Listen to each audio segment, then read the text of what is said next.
అందరికీ నమస్కారం. నేను ఈరోజు మీకు ఈ లైట్ బ్లూమింగ్ జాస్మిన్ని ప్లాంటేషన్ ఎలా చేయాలో చెప్తాను. 2 వీక్స్ బ్యాక్ ఈ ప్లాంట్ తెచ్చుకున్నాను. ఎందుకంటే మళ్ళీ కవర్లో ఉంటే ఎక్కువ వాటర్, దీనికి ఎక్కువ వాటర్ అనేది కావాలి. ఇది వాటర్, అందుకే పెద్ద కుండీలో కొంచెం పెద్ద తీసుకుని వేసుకుంటే కనుక మీకు బాగా పెరుగుతుంది. దీని స్పెషాలిటీ ఏంటంటే మనకి నైట్ పూట పూలు కాస్తాయి. ఆ పూలు అనేది మంచిగా మీకు సువాసన అనేది వరజల్లితే అలాగే పువ్వు నైట్ పూటే వస్తుంది అనమాట మనకి స్మెల్. మార్నింగ్ పూట అంత స్మెల్ రాదు ఈ ఫ్లవర్స్ అనేవి. ఈరోజు పక్కన పెట్టి దీంట్లో ఫస్ట్ సాయిల్ ఫిల్ చేసుకుందాం.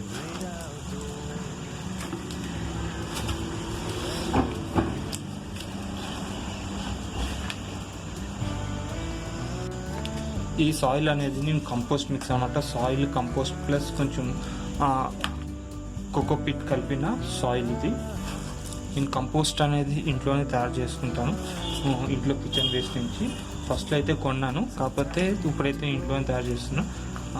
మన ఇంట్లో వాడి ఉల్లిపాయలు, అరటిపండు తొక్కలు అలాంటి చాలా వరకు మన కంపోస్ట్ కింద వాడుకోవచ్చు.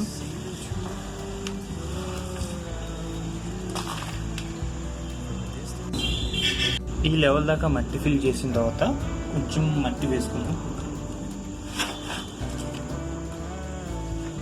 ఇలా మట్టి వేసుకుని దీంట్లో ఈ ప్లాంట్ని జాగ్రత్తగా పెట్టుకోండి, లేకపోతే మట్టి అనేది వెళ్ళిపోతుంది. ఇవన్నీ ఇలా పెట్టుకుని దీంట్లో మట్టి అనేది కవర్ చేసాను మొత్తం.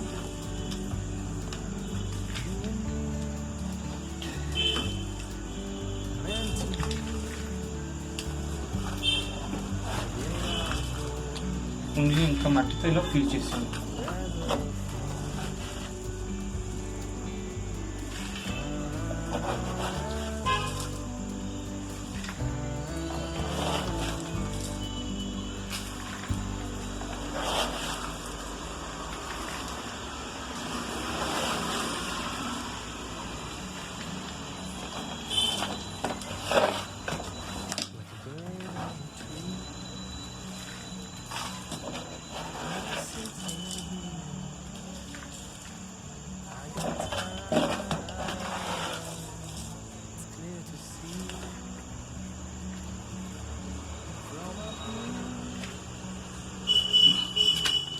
ఇలా కనుక మట్టి అడ్జస్ట్ చేసుకుంటే సరిపోతుంది. ఇలాగా ఇదిగోండి, ఇలా పెట్టుకోవాలి. అడ్జస్ట్ మనం వాటర్ పోసిన తర్వాత కొంచెం దిగే ఛాన్స్ ఉంటుంది. తర్వాత కొంచెం మట్టి అనేది ఇలా ఫిల్ చేసుకోవచ్చు. ఇది అండి నైట్ బ్లూమింగ్ జాస్మిన్ పాటింగ్ చేసుకునే విధానం. సాయిల్ కూడా కొంచెం పొడిగా ఉండేలా చూసుకుని, మరి ముద్దగా ఉండే సాయిల్ వేయద్దు. ఇలా పాట్ చేసుకుని ఇంట్లో కనుక ఏదైనా మూల పెట్టుకుంటే, మీకు బెడ్రూమ్లో పెట్టుకుంటే రూమ్ అంతా నైట్ పూట మంచి స్మెల్ వస్తుంది, నిద్ర అనేది బాగా పడుతుంది. దీనివల్ల చాలా హెల్త్ బెనిఫిట్స్ ఉన్నాయి. నాలుగు చాలామంది నిద్రలేని ప్రాబ్లమ్స్తో ఫేస్ చేస్తున్న చెట్టు అనేది మీకు ఈ మొక్క అనేది మీకు మంచి స్మెల్ అయితే ఇస్తుంది. ఎందుకంటే మనం కింద కొంచెం మట్టి ఎందుకు వేసామంటే దీనికి వేర్లు అనేది ఫాస్ట్గా పెరుగుతాయి. అందుకే మీరు ఇంకా బయట కనుక వేసుకుంటే ఇంకా బాగా పెరుగుతుంది. 2 వీక్స్ ఒక కవర్లో పెట్టి చూసాను, కానీ అంత గ్రోత్ లేకపోయేసరికి తీసేసి మళ్ళీ కుండీలో వేసుకున్నాను. ఇదండి ఇది నైట్ బ్లూమ్ జాస్మిన్ని పాటింగ్ చేసుకునే విధానం. మీకు ఈ వీడియో నచ్చితే లైక్ చేయండి, షేర్ చేయండి, అలాగే సబ్స్క్రైబ్ చేయండి.